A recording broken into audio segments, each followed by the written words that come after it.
President recently called for thousands of National Guard troops along the border until his proposed border wall is built. And that wall is a hot topic as we head into the midterms. We continue our Commitment 2018 coverage tonight with WVTM 13's Ian Wright. Lisa, the nearly 2,000-mile U.S.-Mexico border stretches from Texas through New Mexico, Arizona, and into California.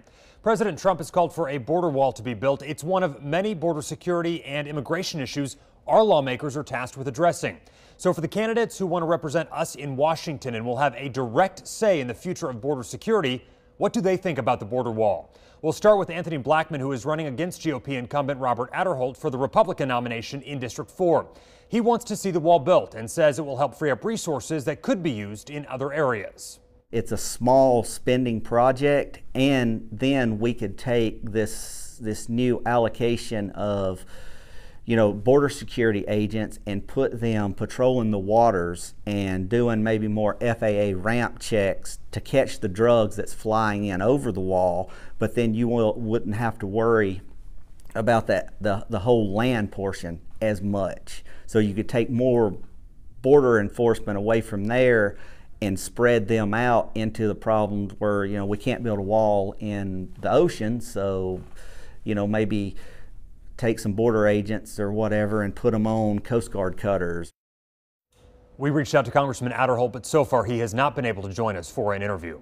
Across the aisle, Democrat Lee Ullman is running for his party's nomination. He says not so fast. He says the wall's a symbol and should not be built.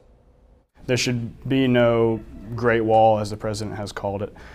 We already have secure borders, and we need to do more to ensure safety at the border, but that's not what a wall would do. Building a Great Wall is not the solution for that.